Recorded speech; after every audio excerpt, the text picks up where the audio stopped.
प्यारे बच्चों, welcome to my channel Verma study 2020 बुकलाना। मैं यूपी बोर्ड के क्लास 12th के छात्र छात्राओं के लिए इकोनॉमी सब्जेक्ट को हिंदी माध्यम से मैं फुल कोर्स कराऊंगा।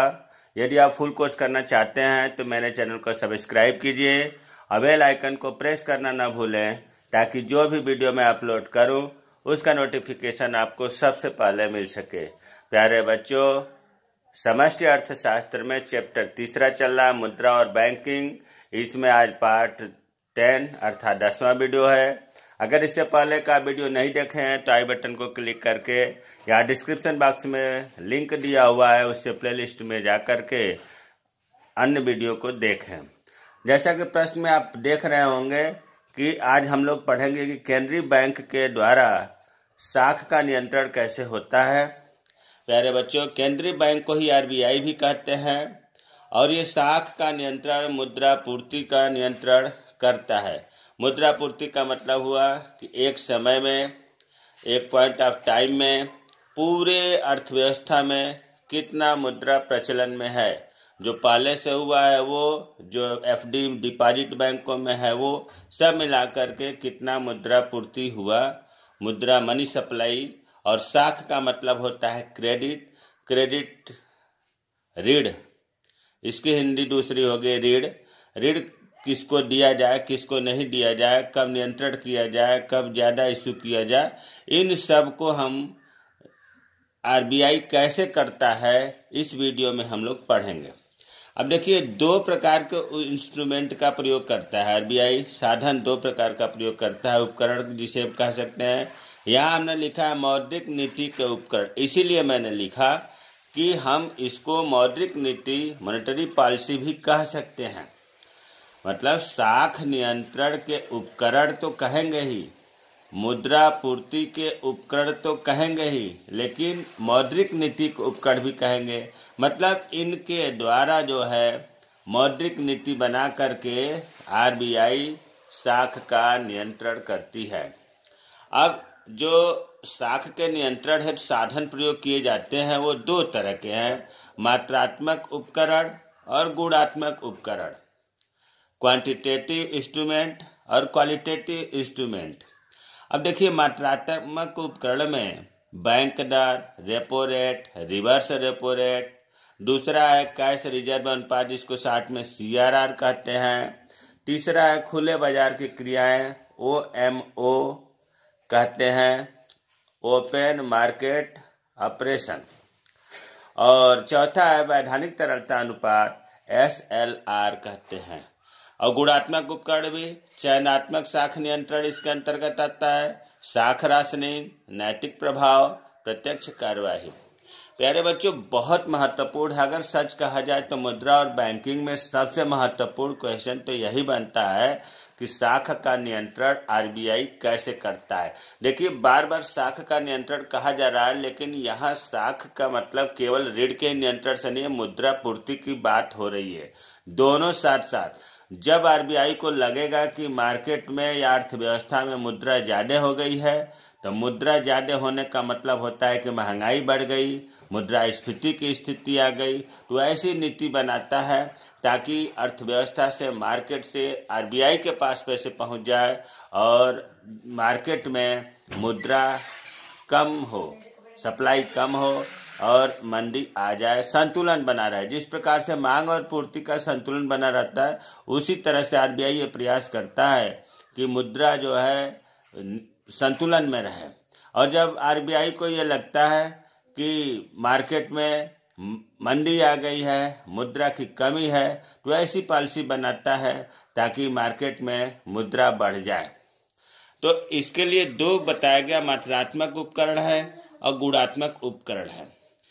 मात्रात्मक उपकरण के द्वारा जब हम नियंत्रण आरबीआई करता है तो उसे कहा जाता है मात्रात्मक साख नियंत्रण। फिर समझिए, मात्रात्मक उपकरण जो 4 बताए गए हैं, इन चारों के द्वारा जब साख का नियंत्रण होता है तो हम ये कह सकते हैं कि मात्रात्मक साख नियंत्रण हुआ। उसी तरह से गुणात्मक उपकरण के द्वारा अगर साख का नियंत्रण होता है तो हम कहेंगे गुणात्मक उपकरण या गुणात्मक साख नियंत्रण। तो यहाँ परेशान होने की जरूरत नहीं है। जब साधन की बात आए, उपकरण की बात आए तो इनके, और जब नियंत्रण की बात आए तो मात्रात्मक को हम कहेंगे मात्रात्मक शाख नियंत्रण, जो मात्रात्मक उपकरण से नियंत्रण होता है, गुणात्मक शाख नियंत्रण जो गुणात्मक उपकरण से होता है। अब मात्रात्मक शाख नियंत्रण में लिखा है कि मात्रात्मक शाख नियंत्रण से आशय मुद्रा व शाख की मात्रा पर नियंत्रण रखने से। देखिए, मात्रा पर, मुद्रा व शाख की मात्रा को नियंत्रित करने के प्रमुख उपाय निम्नलिखित हैं। प्यारे बच्चों, उपाय तो अभी हम बाद में पढ़ेंगे, पहले आप ये देखिए जो अभी आपने देखा, मात्रात्मक शाख नियंत्रण और गुणात्मक शाख नियंत्रण। गुणात्मक शाख नियंत्रण, इनमें पहले मोटे तौर पर यहाँ समझ लें कि दोनों में अंतर क्या होता है। देखो, जैसे मान लो कि पूरे मार्केट में 10,000 करोड़ रुपए सप्लाई है, मनी सप्लाई 10,000 करोड़ रुपए है, मतलब मार्केट में इतने मुद्रा प्रचलन में है, सर्कुलेट है। अब आरबीआई को ये लग रहा है, केंद्रीय बैंक को ये लग रहा है कि मुद्रा ज़्यादा है, इसे कम करना चाहिए। ज़्यादा का मतलब कि महंगाई है। मुद्रा जब ज़्यादा होता है तो महंगाई होती है, जिसको मुद्रास्फीति भी कहते हैं। तो ये ऐसा उपाय करेगा, आरबीआई ऐसी नीति बनाएगा कि मार्केट में 8,000 करोड़ रुपए जो है हो गया, क्योंकि उसे लग रहा है कि मार्केट में ज़्यादा है, तो कम करने के लिए उसने ऐसी नीति बनाई कि 8,000 करोड़ रुपए मार्केट में हो गया। जो 2,000 करोड़ रुपए है वो आरबीआई के पास पहुंच गया। और अगर आरबीआई को ये लग रहा है कि नहीं, मार्केट में कम है, यहाँ मनी सप्लाई और करना चाहिए, मंदी है और लोगों के पास मुद्रा पहुंचनी चाहिए, तो ये ऐसी पॉलिसी बनाएगा कि 12,000 करोड़ रुपए जो है मनी सप्लाई हो जाए। तो प्यारे बच्चों, मात्रात्मक शाख नियंत्रण में आरबीआई जो है मुद्रा को या मनी सप्लाई को कम करती है, मनी सप्लाई को बढ़ाती है, मतलब अमाउंट प्रभावित होता है मात्रात्मक शाख नियंत्रण में। जब जरूरत होगी उसे तो कम करेगा, जब जरूरत होगी उसे मनी सप्लाई बढ़ाएगा मात्रात्मक शाख नियंत्रण में, इसीलिए तो मात्रा कहा जा रहा है। अब गुणात्मक शाख नियंत्रण का समझ लो यहीं पर कि जैसे मान लो कि अभी आपने ये देखा कि 10,000 करोड़ रुपए मान लो कि मार्केट में है, और ये 3 क्षेत्रों में है। मान लिया कि कृषि क्षेत्र में है, उद्योग क्षेत्र में है या व्यापार क्षेत्र में है, और तीसरा मान लिया सेवा क्षेत्र में है। अब 10,000 करोड़ रुपए में मान लिया कि 5,000 करोड़ रुपए तो कृषि क्षेत्र में, और ये मान लिया 3,000 करोड़ रुपए उद्योग क्षेत्र में, और 2,000 करोड़ रुपए सेवा क्षेत्र में लगा हुआ है। अब गवर्नमेंट को ऐसा लग रहा है कि कृषि क्षेत्र में जो मनी सप्लाई है इसको कम करना चाहिए और उद्योग क्षेत्र को बढ़ावा देना चाहिए। तो मान लो कि इसमें 3,000 गवर्नमेंट जो है 3,000 करोड़ रुपए माइनस कर दिया, मतलब कृषि क्षेत्र में इन्होंने 2,000 करोड़ रुपए केवल लगाया, और ये 3,000 करोड़ रुपए है इसमें उद्योग क्षेत्र में जोड़ दिया, उद्योग क्षेत्र में 6,000 करोड़ रुपए हो गए। तो यहाँ प्यारे बच्चों, अगर आप ध्यान से देखो तो पहले भी 10,000 करोड़ रुपए मार्केट में प्रचलित था, अब भी 10,000 करोड़ रुपए ही मार्केट में प्रचलित है, बस केवल डायरेक्शन बदल दिया गया है, व्यय करने का दिशा बदल दिया गया है। यही मेन अंतर है। शाख नियंत्रण में शाख की मात्रा या मुद्रा की मात्रा कम या अधिक होता है, जबकि गुणात्मक शाख नियंत्रण में जो मुद्रा प्रचलित है उसमें कम या अधिक नहीं होता है, बस केवल डायरेक्शन बदल दिया जाता है, दिशा बदल दिया जाता है। अब देखो, मात्रात्मक शाख नियंत्रण हम लोग पढ़ेंगे। पहला ये है जिससे आरबीआई मुद्रा के या शाख को कम या अधिक करता है, बैंक दर, रेपो रेट और रिवर्स रेपो रेट को बढ़ाकर या घटाकर। बढ़ाना घटाना तो पहले बाद की बात है, पहले तो हमें ये देखना है कि बैंक दर, repo rate, reverse repo rate क्या होता है। प्यारे बच्चों, बहुत अक्सर लोग कन्फ्यूजन में पड़ते हैं, इसलिए मेरा ऐसा प्रयास है कि ये आपको इस ढंग से बताया जाए ताकि आपको हमेशा हमेशा के लिए याद हो जाए। तो देखिए इसके लिए जो है हमें, इसीलिए मैंने बॉक्स में बनाया कि आप ये समझने के लिए, इम्तिहान में लिखने की ज़रूरत नहीं है, ये आप समझाने के लिए इसका मैंने बॉक्स वाले चीज़ को समझाने के लिए प्रयोग करता हूँ। तो अब इसमें मैं ये बताना चाह रहा हूँ कि जैसे मान लीजिए कि कस्टमर है, कस्टमर, और दूसरा हमने ले लिया बैंक, और तीसरा हमने ले लिया आरबीआई।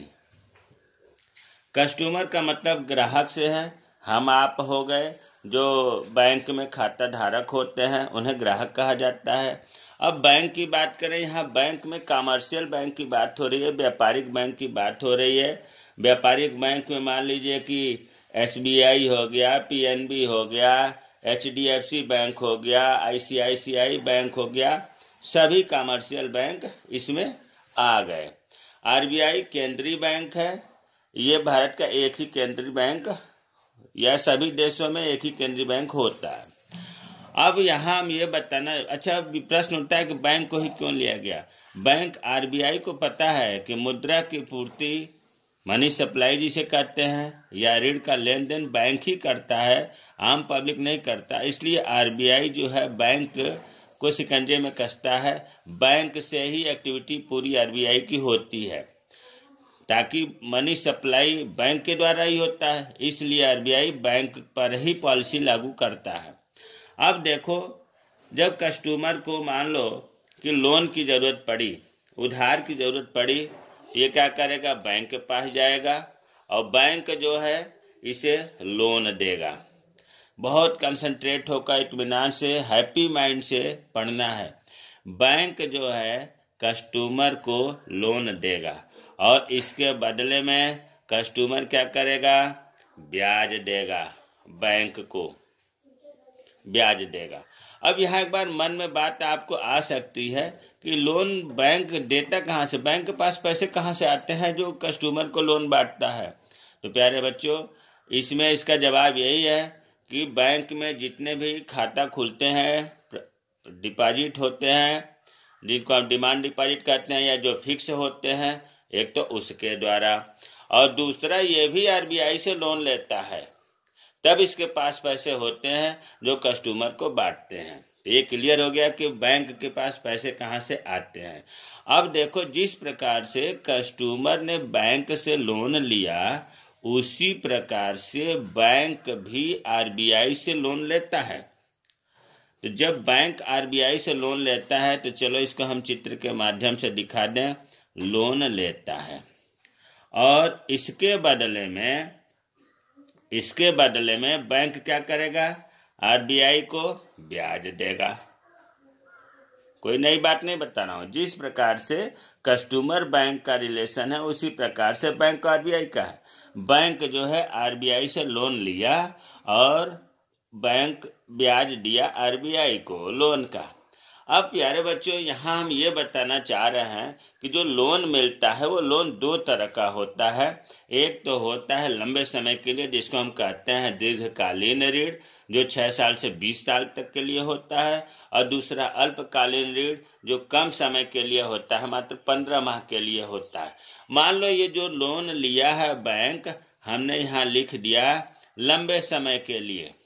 लंबे समय का मतलब यहाँ दीर्घकालीन ऋण की बात हो रही है, कम से कम 6 से 20 साल तक की बात हो रही है, यह ध्यान रखना है। तो अब देखो, जो आरबीआई लंबे समय के लिए मतलब दीर्घकालीन ऋण दिया बैंक को, और बैंक इस दीर्घकालीन ऋण पर जो ब्याज देता है आरबीआई को, उसी को कहा जाता है बैंक रेट, बैंक दर, बैंक रेट। तो इसकी परिभाषा क्या होगी, आगे परिभाषा लिखा गया है, फिर भी इसकी परिभाषा यही तो होगी कि बैंक जब लंबे समय के लिए आरबीआई से ऋण लेता है और उसके बदले में जो ब्याज देता है, वही बैंक रेट कहलाता है। अब मान लो कि ये बैंक है और ये आरबीआई है।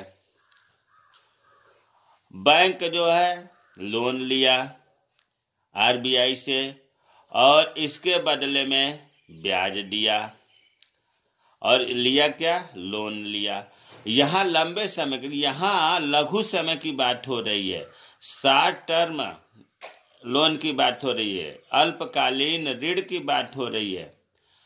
अगर आरबीआई लघु समय के लिए 15 माह से कम के लिए लोन देता है और उस पर जो बैंक ब्याज देता है आरबीआई को, इसको कहा जाता है रेपो रेट। रेपो रेट, इसका फुल फॉर्म है रीपर्चेज रेट। तो अब इसकी परिभाषा क्या होगी रेपो रेट का?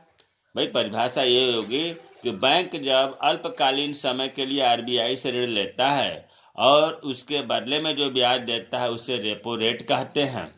यहाँ एक चीज़ और बता दें बच्चों आप लोगों को कि रेपो रेट जब लेता है बैंक तो इसको सिक्योरिटी जो गवर्नमेंट सिक्योरिटीज है, जो बांड कह सकते हैं, ये गिरवी रखता है। बैंक ऐसे ही नहीं लेता है, आरबीआई ऐसे नहीं देता है रेपो रेट को, इसके बदले में ये गिरवी रखता है, बंधक रखता है। क्या रखता है?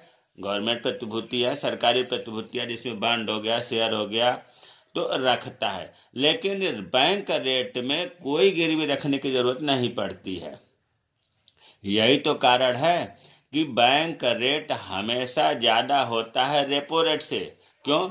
अरे भाई यहाँ गिरवी रख रहा है तो और कम समय के लिए ले रहा है तो ब्याज तो कम लगेगा ही, लेकिन यहाँ गिरवी भी नहीं रख रहा और लंबे के समय के लिए ले रहा है तो ब्याज ज़्यादा लगेगा। तो ये आगे अभी जरूरत पड़ेगी कि बैंक रेट ज़्यादा होता है रेपो रेट की तुलना में।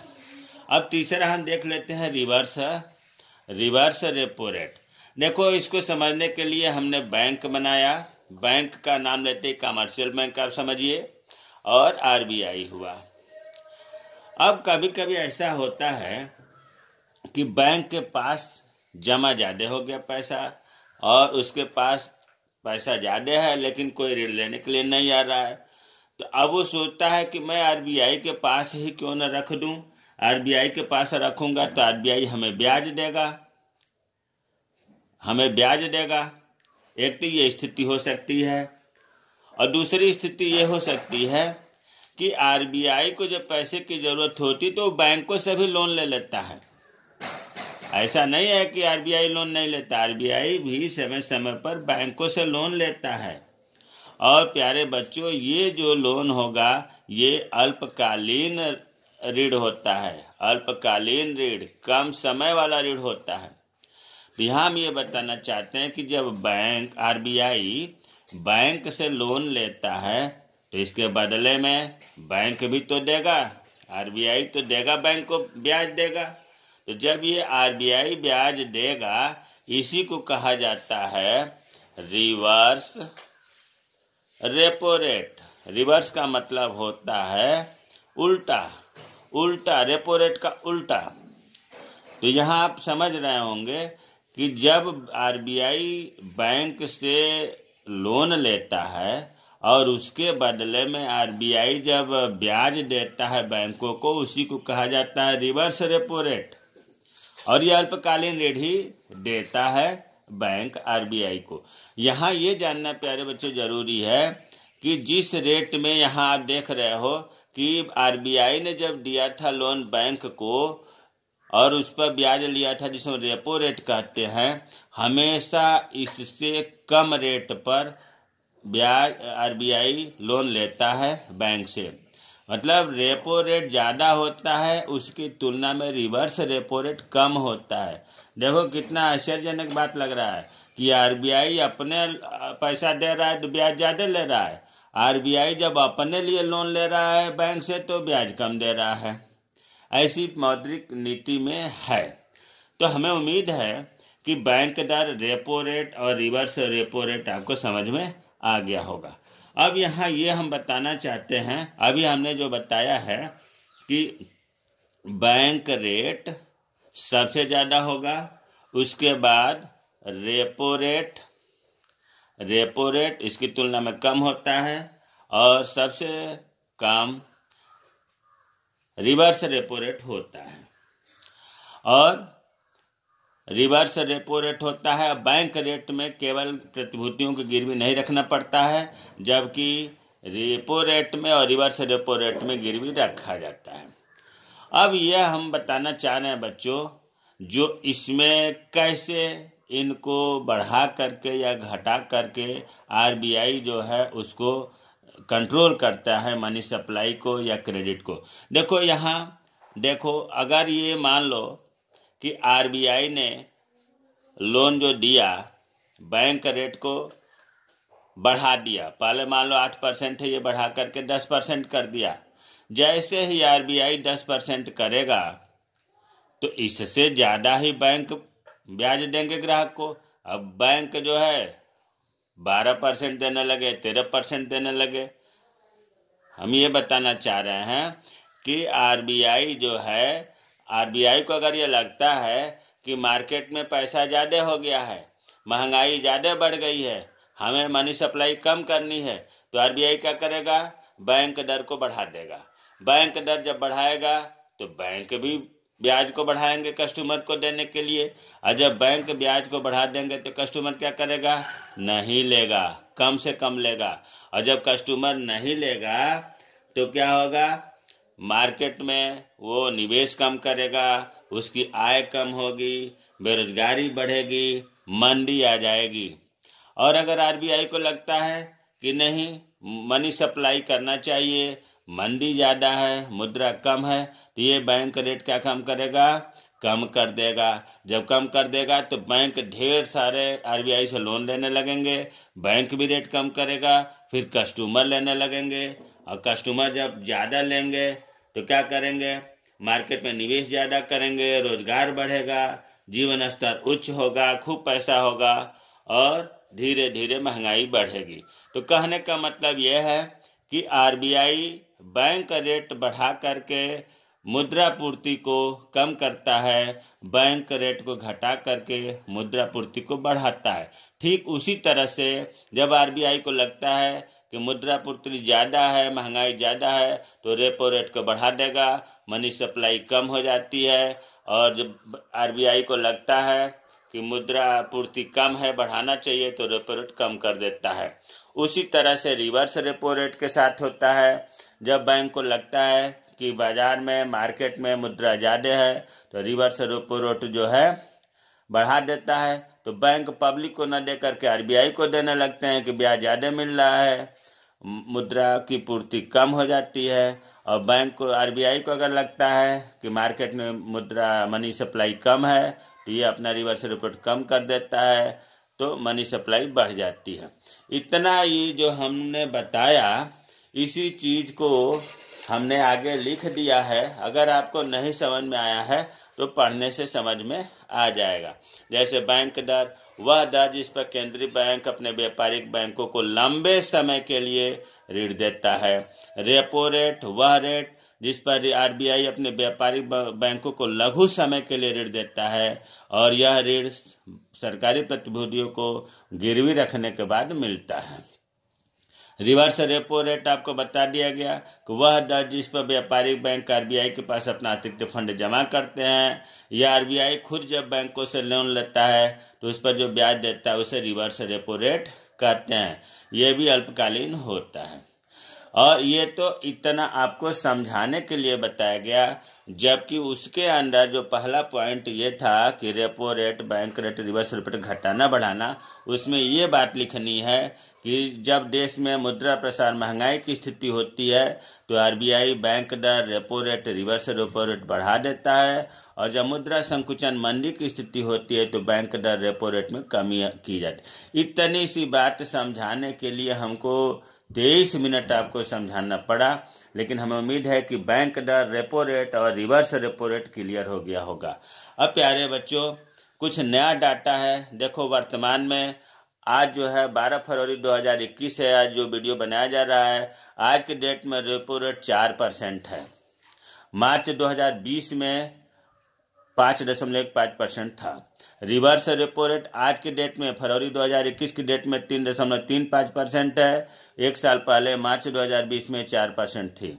बैंक रेट और सीमांत स्थायी सुविधा, जिसको एमएसएफ कहते हैं, marginal standing facility, bank rate और एमएसएफ दोनों इस समय फरवरी 2021 में 4.25% है, और मार्च 2020 में 4.65% था। तो ये करंट डाटा आपको मिल गया।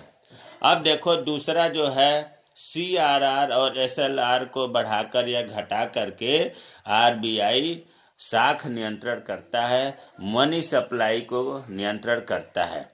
अब CRR क्या है? इसका फुल फॉर्म है कैश रिजर्व रेशियो, नगद आरक्षित अनुपात। और SLR को कहते हैं स्टैच्यूअरी लिक्विडिटी रेशियो, वैधानिक तरलता अनुपात।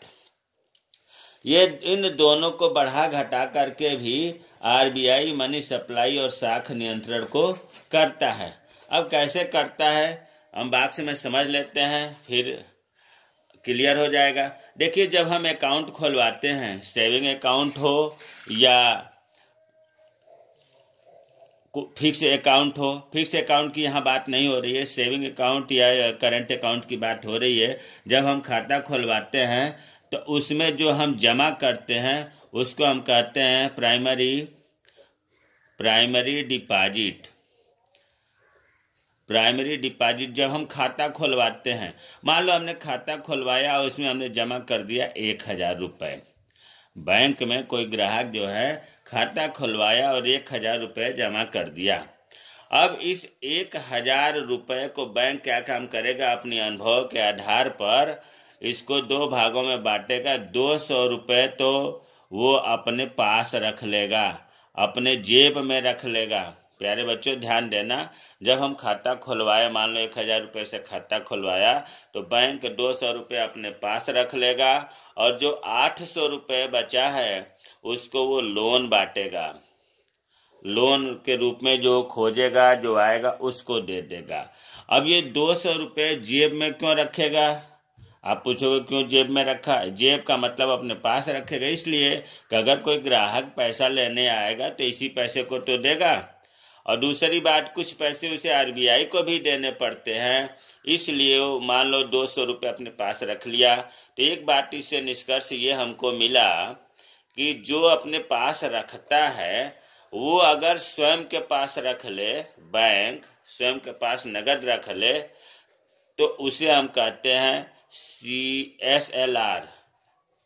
जो स्वयं के पास रख ले उसे हम कहते हैं SLR। और जो RBI में जमा करे बैंक, उसको कहते हैं CRR। क्लियर होना चाहिए। जो बैंक अपने पास रुका पैसा, उसमें जो अपने पास ही रखा उसे कहेंगे SLR, वैधानिक तरलता अनुपात। और जो बैंक में, रिजर्व बैंक में जमा किया, केंद्रीय बैंक को जमा किया, उसे CRR कहते हैं। अब प्रश्न उठता है कि SLR क्यों स्वयं रखता है बैंक? इसलिए रखता है कि मान लो कोई ग्राहक आ गया पैसे लेने के लिए तो उसे देगा। ATM से पैसे कोई निकालेगा तो ATM में भी डालना है। चेक से कोई लेने आ गया तो उसे चेक से भी पैसे देने हैं। अन्य खर्चे भी बैंक के तमाम होते हैं। अन्य आगे पढ़ेंगे हम, ओपन मार्केट ऑपरेशन, उसकी पूर्ति के लिए भी स्वयं अपने बैंक रखते हैं। तो 2-3 पॉइंट तो याद रखिए ही कि ATM से निकालने के लिए, चेक से देने के लिए, अन्य खर्चे के लिए बैंक स्वयं अपने पास नगद रखता है और RBI के पास जमा करता है। ये RBI की पॉलिसी है कि आपने जमा का इतने % देना है, इसलिए वहाँ जमा करना पड़ता है। तो यहाँ इसने चित्र से आपको क्लियर हो गया होगा कि CRR क्या है और SLR क्या है। अब प्रश्न उठता है कि CRR और SLR को बढ़ा करके या घटा करके कैसे बैंक, मतलब रिजर्व बैंक कैसे नियंत्रण करता है। तो देखो, अगर मान लो, सीधी सी बात यही समझो, अगर RBI ने ये कह दिया कि CRR बढ़ा दिया, क्या कर दिया? CRR बढ़ा दिया कि नहीं भाई अब इतने % से काम नहीं चलेगा, अब इतने % रखना है, हमें यहाँ जमा करना है। तो जब इतने % जमा करेगा तो अब बैंक क्या काम करेंगे? अधिक से अधिक तो पैसे RBI को दे रहे हैं, तो मार्केट में तो कम से कम देंगे। तो क्या होगा? मार्केट में मनी सप्लाई क्या हो जाएगी? कम होगी। मनी सप्लाई जब कम होगी तो मंदी आ जाएगी, लोगों के पास पैसा कम पहुंचेगा। और अगर CRR लगता है RBI को कि मार्केट में पैसा कम है, पहुंचना चाहिए, तो ये CRR घटा देगा।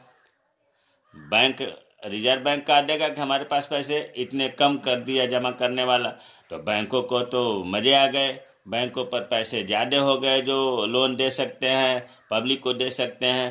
तो जैसे ही CRR कम होगा, मनी सप्लाई क्या होगी, बढ़ जाएगी। तो आप ये देख रहे होंगे कि CRR के द्वारा RBI किस प्रकार से मनी सप्लाई या साख का नियंत्रण करता है। उसी तरह से ठीक SLR के साथ भी है। SLR के साथ भी ठीक इसी तरह से है। जब आप रिजर्व बैंक को लगता है कि मार्केट में पैसा ज़्यादा हो गया है, महंगाई ज़्यादा हो गई है, तो SLR बढ़ा देगा। और SLR बढ़ते ही SLR कह देगा आपको इतने % रखना है। जब उतना ज़्यादा रखने को कह देगा तो पब्लिक में क्या होगा, मनी सप्लाई कम होगी। जब सप्लाई कम होगी तो लोग मार्केट में निवेश कम करेंगे, आय कम होगी, अर्थात स्थिति महंगाई घट जाएगी। उसी तरह से अगर SLR RBI जो है बढ़ा देता है, बढ़ाने का तो हो गया, घटा देता है, जैसे CRR घटाया, तो जब CRR घटाएगा तो क्या होगा, मनी सप्लाई बढ़ जाएगी। तो CRR और SLR सेम है। अगर मनी सप्लाई को कम करना है तो ये दोनों को RBI बढ़ा देती है, और अगर मनी सप्लाई को बढ़ाना है तो इन दोनों को RBI कम कर देती है। इसी बात को यहाँ वर्णन किया गया है कि CRR क्या है। CRR का देखिए, व्यापारिक बैंकों को, जिनको कमर्शियल बैंक कहते हैं, अपनी जमाओं का एक निश्चित भाग या निश्चित अनुपात RBI के पास जमा करना होता है, जिसे CRR कहते हैं।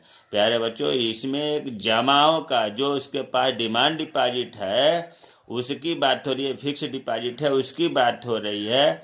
उसका एक निश्चित भाग CRR गवर्नमेंट फिक्स करती है, इतने % देना है, RBI के पास जमा करना पड़ता है, जिसे हम कहते हैं CRR। और SLR क्या है, व्यापारिक बैंकों को अपनी जमाओं का एक निश्चित भाग मतलब अनुपात तरल नगद रूप में स्वयं के पास रखना अनिवार्य होता है, जिसे SLR कहते हैं, जो अभी हमने बताया है। ये तो आपको CRR और SLR समझ में आ गया होगा। अब इससे कैसे घटाती बढ़ाती हमने बता भी दिया, यहाँ लिखा भी हूँ। यदि RBI को लगता है कि अर्थव्यवस्था में महंगाई है तो मुद्रा ज़्यादा है, तो CRR SLR को बढ़ा देगी। भाई, जैसे ही CRR SLR को बढ़ाया जाएगा, मनी सप्लाई कम हो जाएगी। और लगता है RBI को कि मार्केट में मंदी है, मुद्रा की कमी है, तो CRR SLR घटा देगी। अब जब घटा देगी तो बैंक के पास पैसा ज़्यादा हो जाएगा बांटने के लिए, पब्लिक को ज़्यादा बांटेगी, तो मनी सप्लाई बढ़ जाएगी। वर्तमान में फरवरी 2021 की बात करें, क्योंकि वीडियो तो आगे भी चलेगा, आज जो है 12 फरवरी 2021 है, इसका करंट डाटा है। वर्तमान में फरवरी 2021 में CRR 3% है और SLR 18% है। अब प्यारे बच्चों, दो आपने देख लिया कि bank rate, repo rate, reverse repo rate को घटा बढ़ा करके कैसे साख का नियंत्रण करती है RBI। दूसरा आपने देख लिया CRR और SLR को घटा बढ़ा करके कैसे साख और मुद्रा सप्लाई की, मुद्रा पूर्ति को नियंत्रण करते हैं। तीसरा है खुले बाजार की क्रियाएं, open market operation, OMO short में कहते हैं। अब खुले बाजार का मतलब होता है, खुले बाजार की क्रियाओं से आशय RBI द्वारा बाजार में प्रतिभूतियों के क्रय विक्रय से है।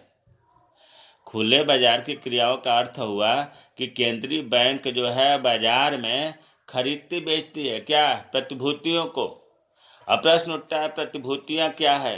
प्रतिभूतियों का अंग्रेजी सिक्योरिटीज है, यहाँ बल्कि एक शब्द और जोड़ लीजिए, सरकारी प्रतिभूतियों को।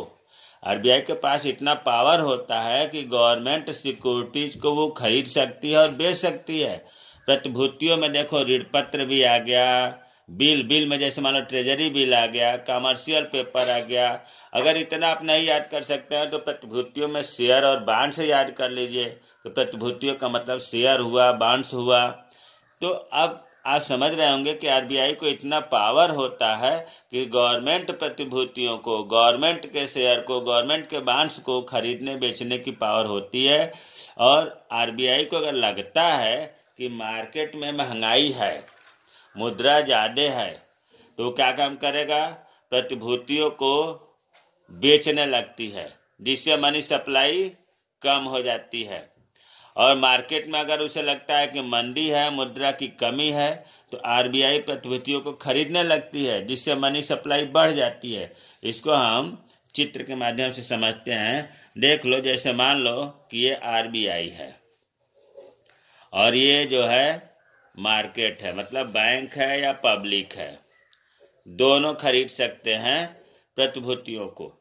अब आरबीआई को अगर ये लगता है कि महंगाई, यहाँ हम लिख देते हैं, आरबीआई को अगर लगता है कि महंगाई है मार्केट में, महंगाई का मतलब क्या हुआ, मुद्रा ज़्यादा है, मुद्रा को कम करने की जरूरत महसूस हो आरबीआई को, तो वो क्या काम करेगा कि जो बॉन्ड्स हैं उनको बेचेगा, बॉन्ड्स को बेचेगा, प्रतिभूतियों को बेचेगा, बेचने लगता है, बेचेगा हमने लिखा है।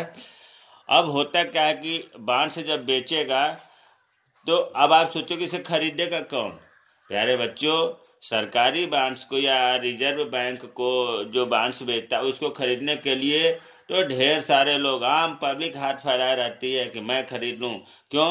क्योंकि इसके बॉन्ड्स को 100% पैसा मिलेगा, लाभ होगा, सुरक्षा की गारंटी रहती है, पूरा विश्वास है आरबीआई पर, तो इसके बॉन्ड्स को तो हर आदमी चाहता है कि हम खरीद लें।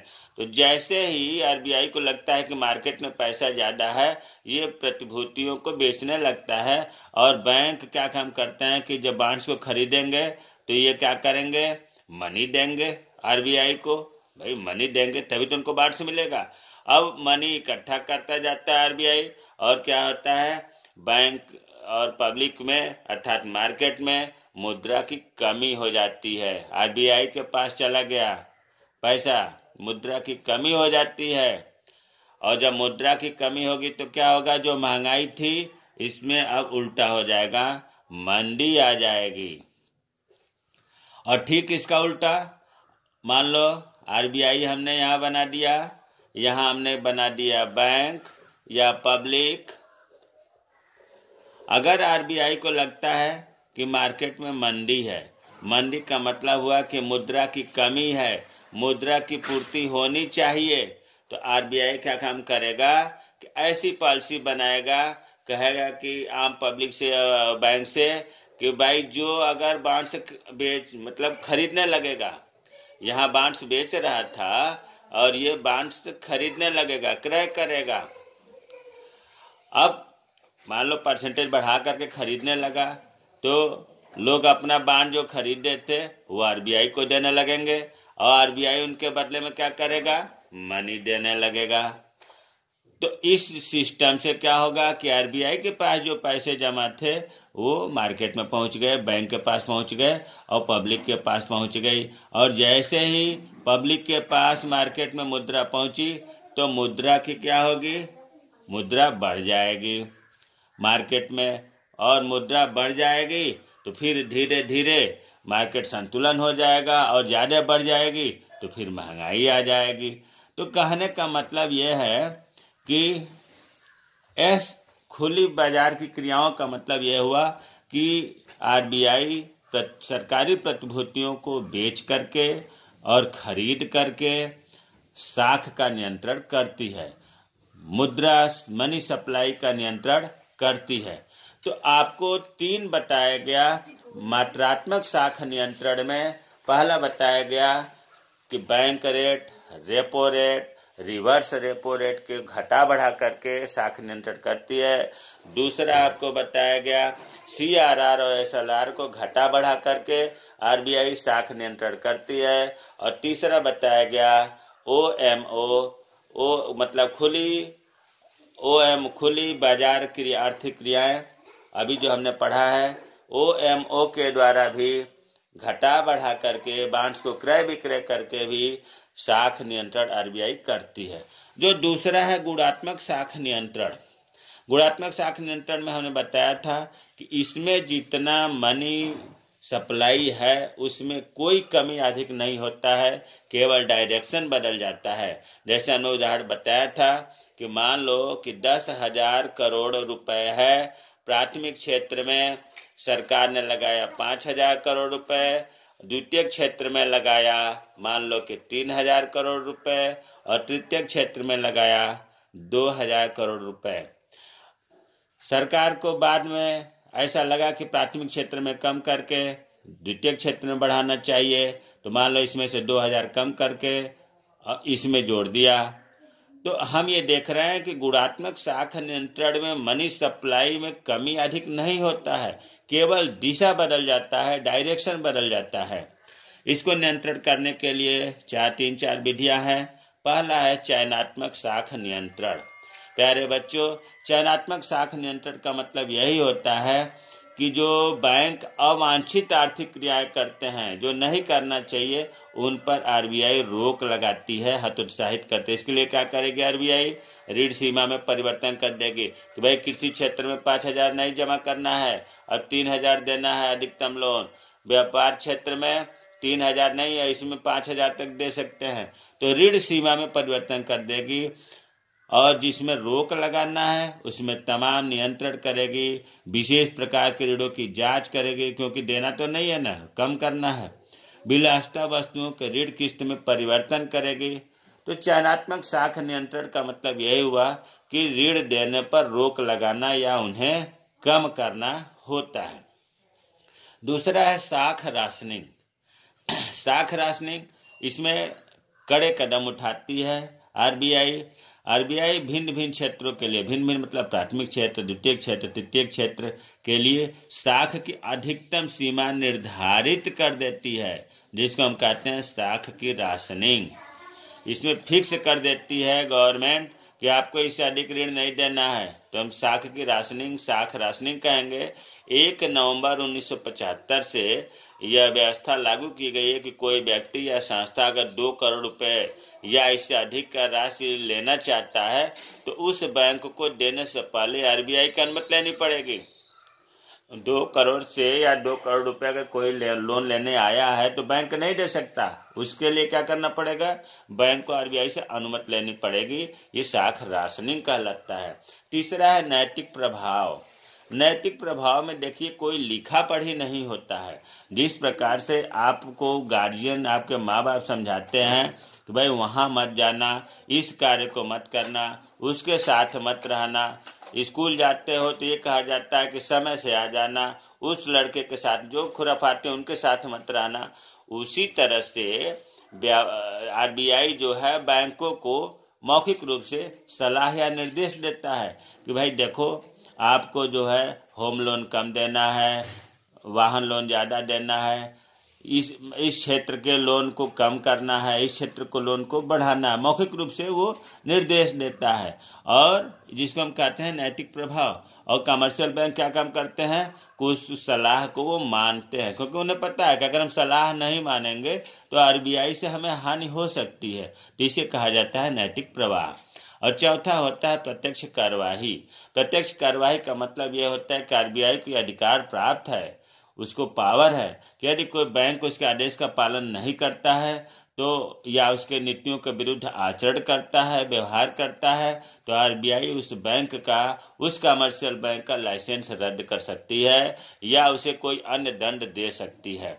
तो प्यारे बच्चों, गुणात्मक साख नियंत्रण में जो गुणात्मक उपकरणों के द्वारा नियंत्रण किया जाता है, इसमें 4 बताया गया: चयनात्मक साख नियंत्रण, साख राशनिंग, नैतिक प्रभाव, प्रत्यक्ष कार्यवाही।